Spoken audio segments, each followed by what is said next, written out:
ओम नमः शिवाय। दोस्तों, स्वागत है आपका अपने चैनल मदर अर्थ योगिक यात्रा पे। आज श्रीमद् भागवत गीता के 8वें अध्याय का दूसरा एपिसोड आप लोगों के सामने।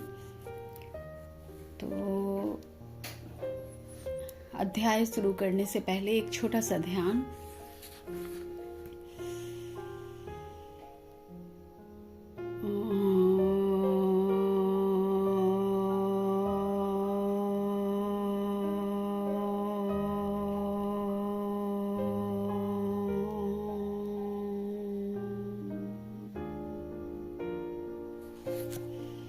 गुरु ब्रह्मा गुरु विष्णु गुरुदेव महेश्वर, गुरु साक्षात् परब्रह्म तस्मै श्री गुरुवे नमः। ओम शांति शांति शांति। हरि ओम तत्सत।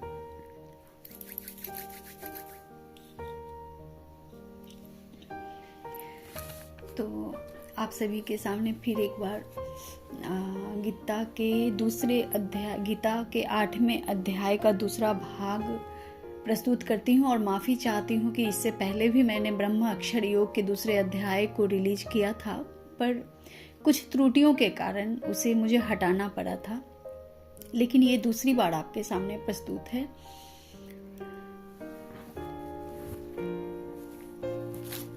अभी ये जो एपिसोड हम लोग समझ रहे हैं, गीता के गहन अध्याय को समझने की कोशिश कर रहे हैं, गीता के गहन ज्ञान को। तो ये 8वें अध्याय में भगवान ने बतलाया है कि अब ये अक्षर ब्रह्म योग के बारे में। परंतु हम में से कितने लोग जानते हैं कि अक्षर ब्रह्म योग क्या है?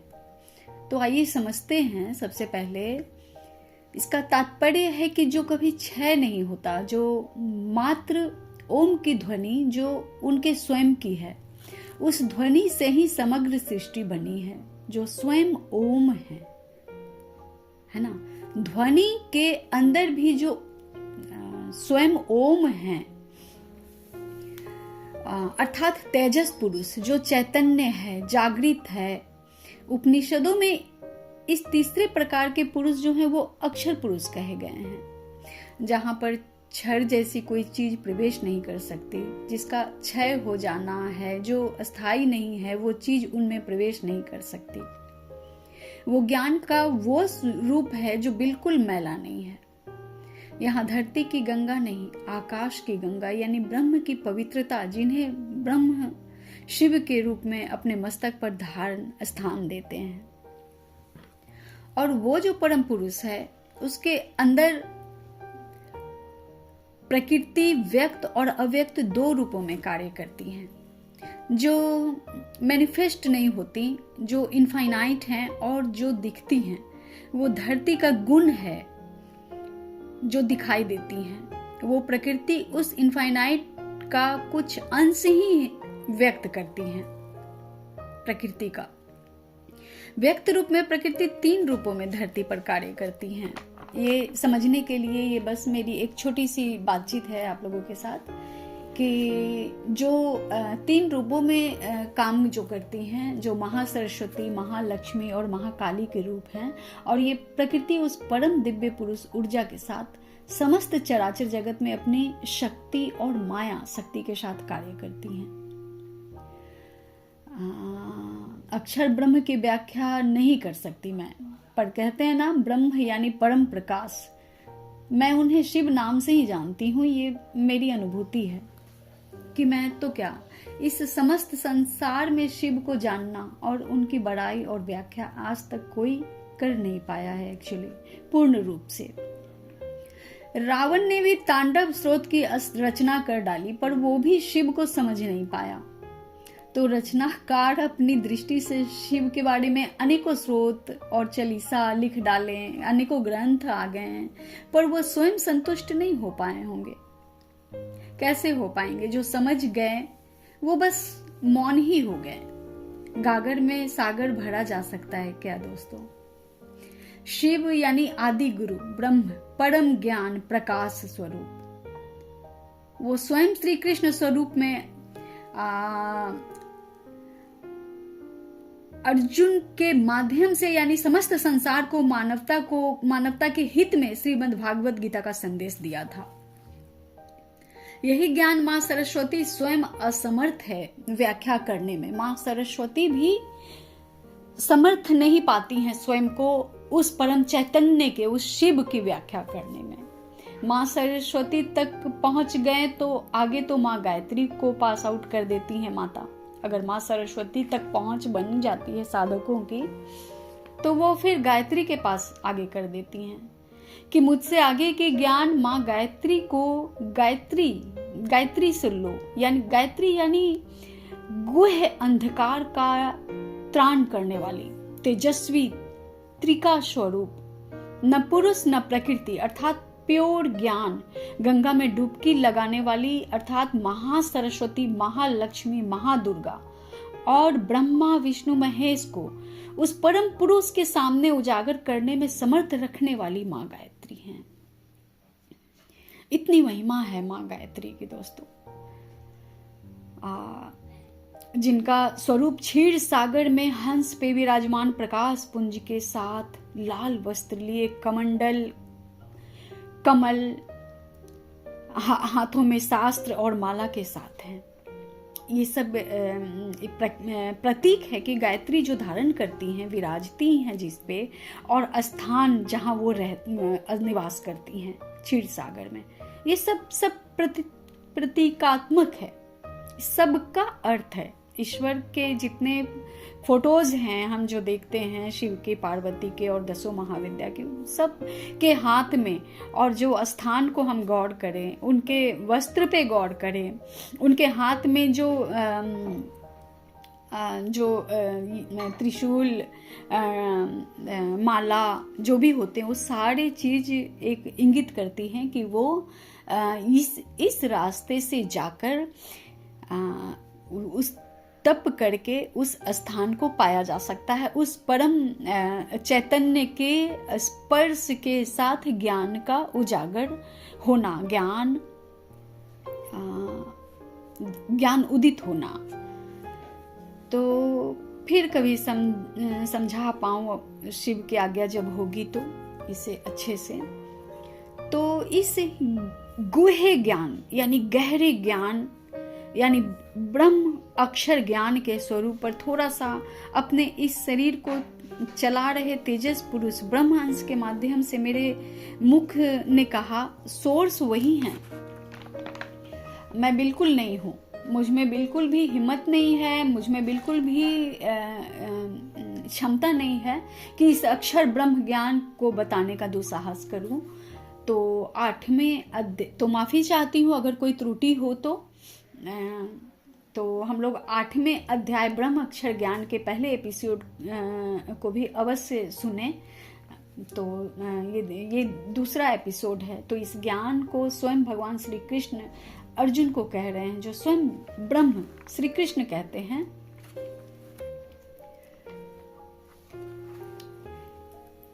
ब्रह्मा का जो एक दिन है उसको 1000 चतुर्युग तक की अवधि वाला, और रात्रि को भी 1000 चतुर्युगी तक की अवधि वाले जो मनुष्य तत्व से जानते हैं, वो योगी जन काल के तत्व को जानने वाले हैं।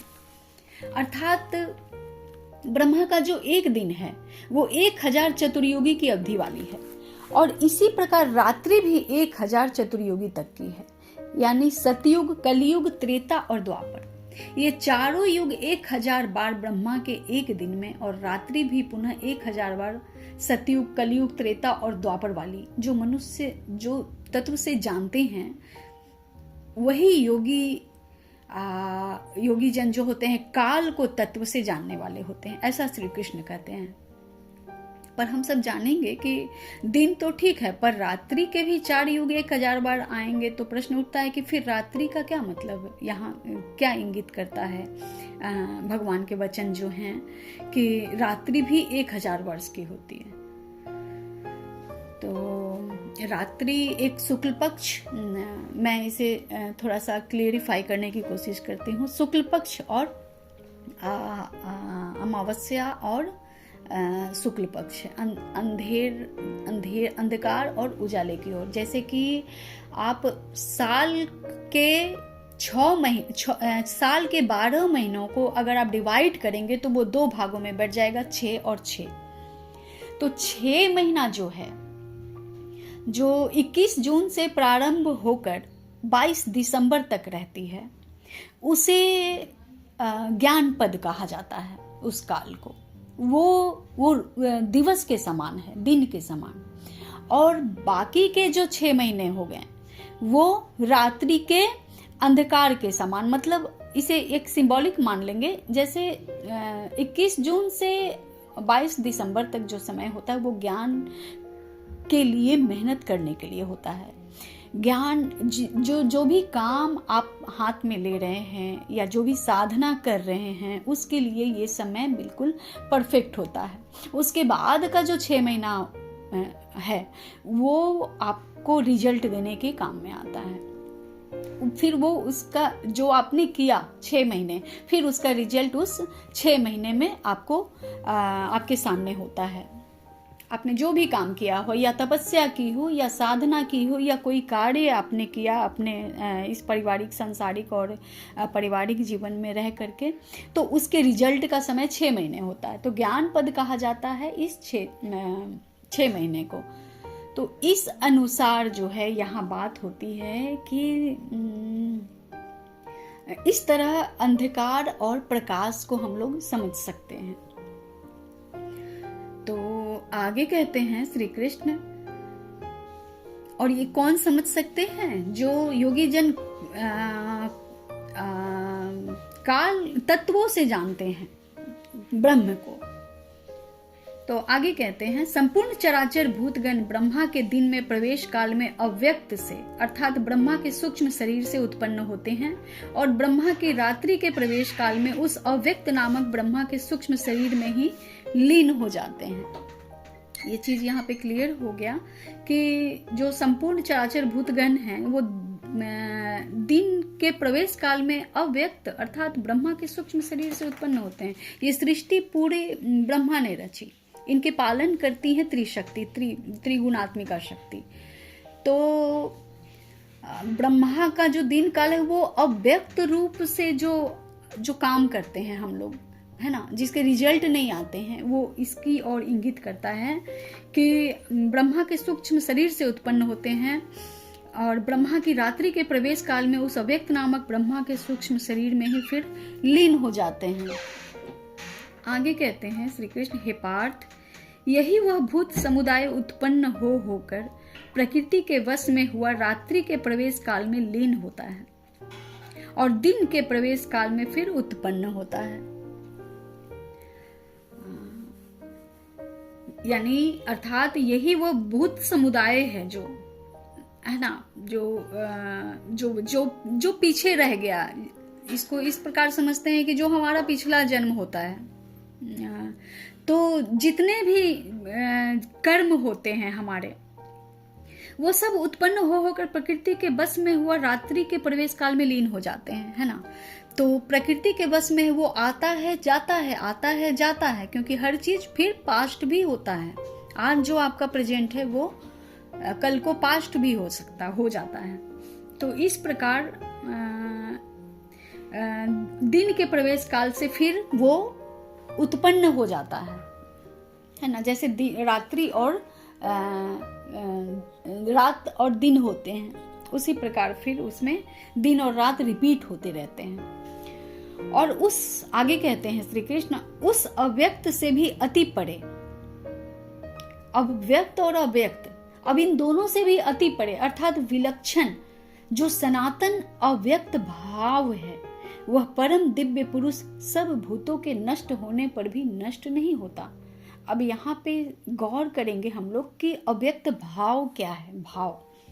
भाव ही भगवान है, और जो विलक्षण है, जो सनातन है, जो अव्यक्त और व्यक्त से भी जो परे हैं, वो परम दिव्य पुरुष जब सब कुछ नष्ट हो जाता है उसके बाद भी वो भाव यानी ऊर्जा, एनर्जी, वो कभी नष्ट नहीं होती।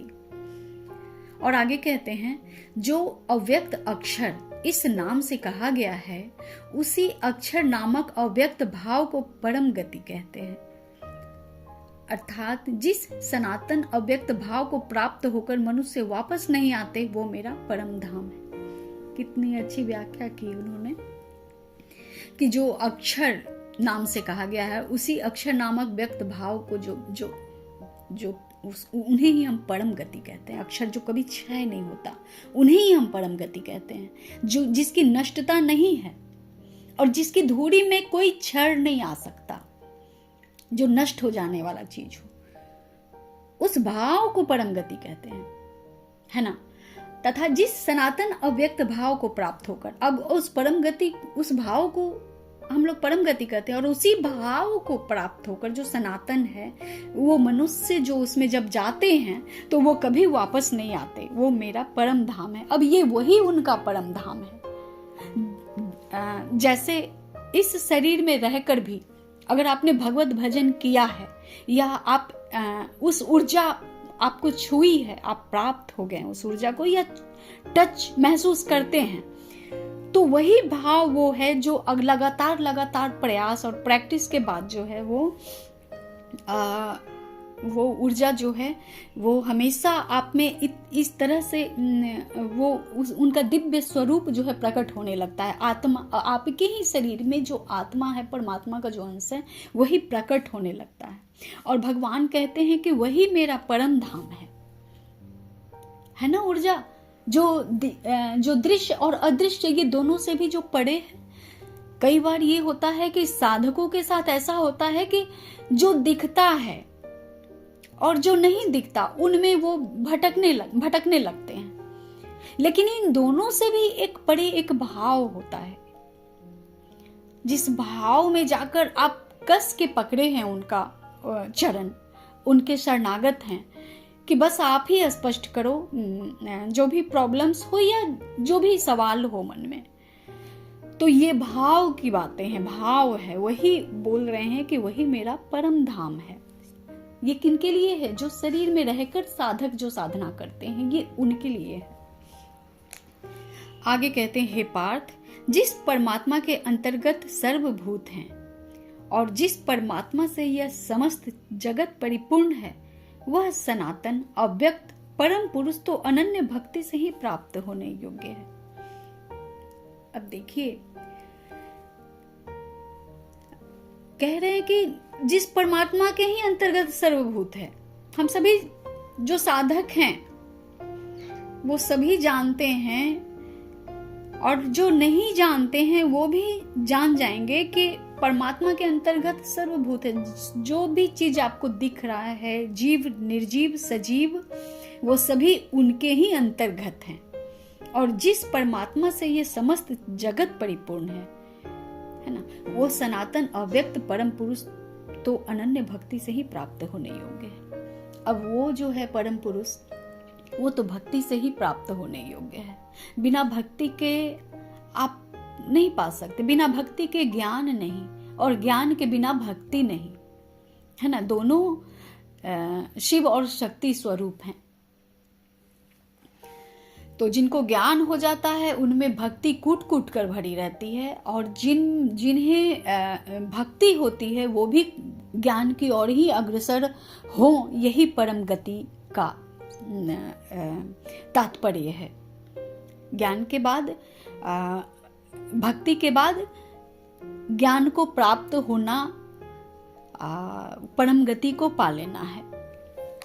आगे कहते हैं श्री कृष्ण, हे अर्जुन, जिस काल में शरीर त्याग कर गए हुए योगी जन तो वापस न लौटने वाली गति को, और जिस काल में गए हुए वापस लौटने वाली गति को ही प्राप्त होते हैं, उस काल को, अर्थात दोनों मार्गों को कहूंगा।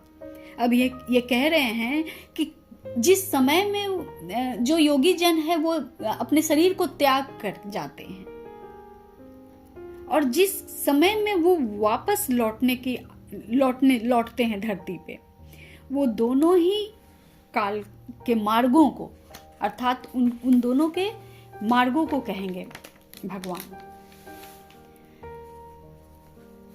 आगे कहते हैं, जिस मार्ग में ज्योतिर्मय अग्नि अभिमानी देवता है, जिस दिन का अभिमानी देवता है, शुक्ल पक्ष का अभिमानी देवता है और उत्तरायण के 6 महीने का अभिमानी देवता है, उस मार्ग में मरकर गए हुए ब्रह्मवेत्ता योगी जन उपर्युक्त देवताओं द्वारा क्रम से लाए जाकर ब्रह्म को प्राप्त होते हैं।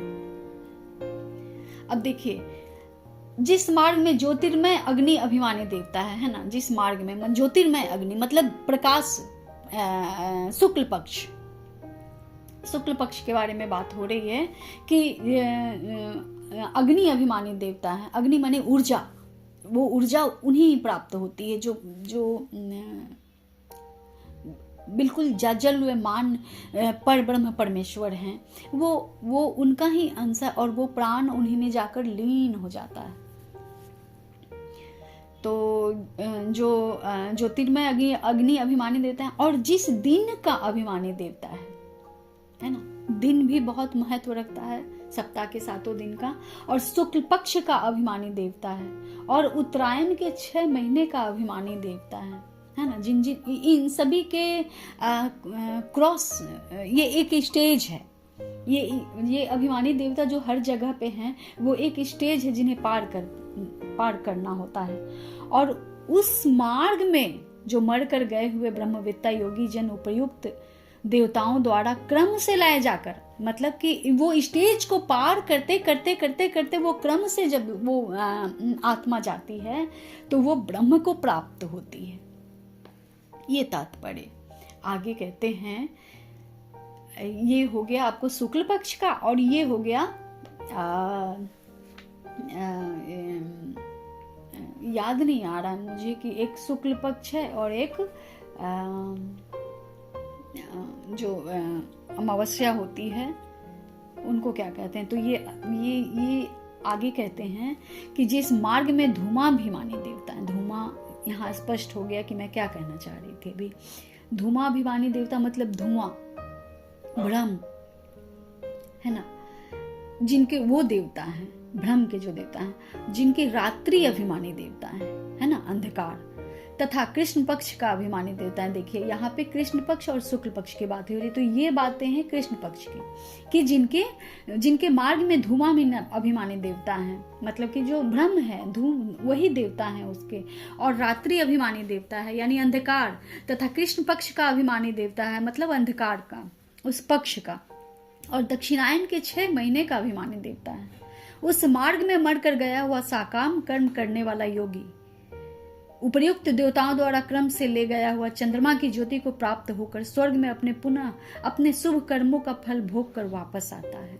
अब इस मार्ग से जो जाते हैं वो चंद्रमा की रोशनी में जाते हैं, है ना, जहाँ अंधकार को लिए हुए प्रकाश है, शीतलता है, तो वो पुनः फिर वो स्वर्ग में अपने शुभ कर्मों को जितने भी उन्होंने किए धरती पर, वो सारे शुभ कर्मों को खोलकर फिर वापस भोग कर फिर वापस धरती पे आते हैं। आगे कहते हैं, क्योंकि जगत के 2 प्रकार के शुक्ल पक्ष और कृष्ण पक्ष अर्थात देवयान और पितृयान मार्ग सनातन माने गए हैं। पता हो गया ना, यहाँ क्लियर हो गया ना कि जगत में 2 प्रकार के, एक शुक्ल पक्ष और कृष्ण पक्ष होते हैं, अर्थात इसका मतलब है कि एक देवयान से और एक पितृयान से जो मार्ग से जाते हैं वो दोनों ही सनातन माने गए हैं, जो कभी क्षय नहीं होने वाले हैं वो भी। और इनमें एक के द्वारा गया हुआ जिसमें वापस नहीं लौटना पड़ता है ना, एक के द्वारा जो देवयान से जाते हैं उन्हें वापस नहीं लौटना पड़ता, उस परम गति को प्राप्त होते हैं। जो दूसरे के द्वारा जो गए हुए हैं वो फिर वापस आता है, अर्थात जन्म मृत्यु को प्राप्त होता है। जो पितृयान से जाते हैं, जो कृष्ण पक्ष की को जाते हैं, है ना, जिनके धूमाभिमानी देवता है, मतलब जो जिनके मन में कुछ रह गया बाकी, शंका, धुआं, वो फिर पुनः वापस जन्म मृत्यु को प्राप्त होते हैं। अब ये क्लियर हो गया ना यहाँ पे। आगे कहते हैं, हे पार्थ, इस प्रकार इन दोनों मार्गों को तत्व से जानकर कोई भी योगी मोहित नहीं होता। अब इन दोनों मार्गों को जो तत्व से जान जाते हैं, जो भी योगी अपने शरीर में रहकर वो कभी मोहित नहीं होते, मतलब भ्रम में नहीं पड़ते वो। इस कारण हे अर्जुन, तू सब लोक में समबुद्धि रूप योग से युक्त हो, अर्थात निरंतर मेरी प्राप्ति के लिए साधना करने वाला हो। अब इन दोनों मार्गों को बतलाकर भगवान बतलाते हैं कि तुम सब ओर से अपने मन को मोड़कर सिर्फ मुझ में ही मन लगाओ, निरंतर मेरी ही प्राप्ति के लिए साधन करो और वैसे ही बनो, सिर्फ मुझे ही प्राप्त करने के लिए बनो। इनको मतलब ब्रह्म को प्राप्त करने के लिए बनो। आगे कहते हैं, योगी मनुष्य इस रहस्य को तत्व से जानकर वेदों के पढ़ने में तथा यज्ञ तप और दान आदि करने में जो पुण्य फल कहा है, उन सबको निसंदेह पार कर जाता है और सनातन परम पद को प्राप्त होता है। अर्थात जो योगी होते हैं, जो इस तरह जो ब्रह्म को भजने वाले होते हैं, जो सिर्फ और इस सारे रहस्य को जो जान जाते हैं, जो समबुद्धि हो जाते हैं, है ना, वो जो है वो दान में, तप में, यज्ञ में, जो भी पुण्य फल कहा गया है कि किसी पुण्य के लिए, किसी कामना के लिए अगर यज्ञ किया जाए, दान किया जाए कामना के लिए, तो फिर वो पुनः पुनः उन्हें वो कामना के अंतर्गत फिर कर्म क्या होता है, कर्म, हम कोई भी काम करते हैं तो कर्म बंधन में तो पड़ते ही हैं, लेकिन निष्काम भाव से, भाव ही प्रधान है यहाँ, निष्काम भाव से अगर हम कर्म करते हैं तो हमें कोई बंधन नहीं होती। और योगी जन जो होते हैं वो एक साधारण मनुष्य की भांति ही अपने, चाहे वो आश्रम में रहे चाहे वो गृहस्थ में रहकर अपने जीवन को जीते हैं, बिना किसी कामना के, बिना किसी आसक्ति के वो सारे कार्य को करते रहते हैं, है ना। अब तो इस कलयुग के इस काल में बहुत सारे ऐसे योगी हैं जो गृहस्थ आश्रम में रहकर भी अपने सारे ड्यूटीज को निभाते हुए भी बिना आसक्ति के उस पार ब्रह्म परमेश्वर में ही लीन रहते हैं, सारे कार्यों को उन्हें ही समर्पित करते चलते हैं, चाहे वो जो भी कार्य हो। तो वैसे योगियों को जो है दान, तप, यज्ञ ये सब करने की फिर जरूरत नहीं पड़ती और वो करने में कोई इंटरेस्ट भी नहीं रखते, क्योंकि उनमें द्वंद्व समाप्त हो गया, उनके मन में प्रश्न खत्म हो गई, सारे आंसर्स उन्हें पता है। और ये जो ऊर्जा मिलती है उन्हें, ये जो साधन भगवान के द्वारा मिलती है, ये कोई आसान बात नहीं होती दोस्तों।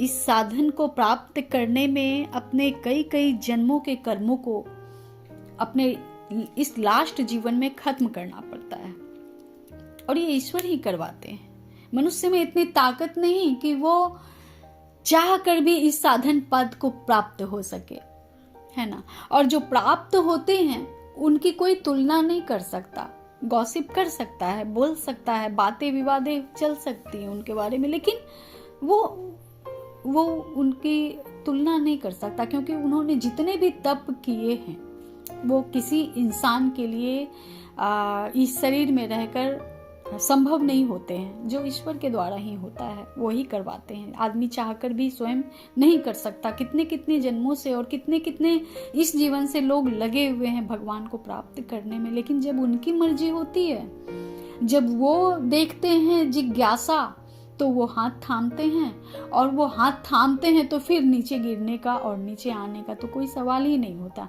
चाहे वो आपके मन के, बुद्धि के स्तर पे हो, चाहे आपकी सोसाइटीज कोई उन्हें डोमिनेट करके या गिराने का प्रयास करे, वो सवाल ही पैदा नहीं होता, क्योंकि वो सबसे इनको महत्व ही नहीं देते, इन सब चीजों को, सारी चीजों को महत्व नहीं देते। और कोई दान, तप और पुण्य कर्म, उनका सारा कार्य ही पुण्य का ही होता है। वो जो भी करते हैं वो दान ही करते चलते हैं जब तक शरीर में रहते हैं। वो जो भी कार्य करते हैं वो यज्ञ ही कहलाता है, इसलिए उन्हें विशेष कुछ करने की जरूरत नहीं होती, और उन सबको निसंदेह वो योगी जो है पार कर जाता है। और क्या होता है फिर? सनातन परम पद को प्राप्त होता है, मतलब जो कभी क्षय न होने वाला हो वैसे स्थान पे उन्हें रखा जाता है, प्राप्त होता है ईश्वर के द्वारा। तो ये थी दोस्तों श्रीमद् भागवत गीता के 8वें अध्याय का दूसरा एपिसोड, जो यहाँ पे समाप्त होता है।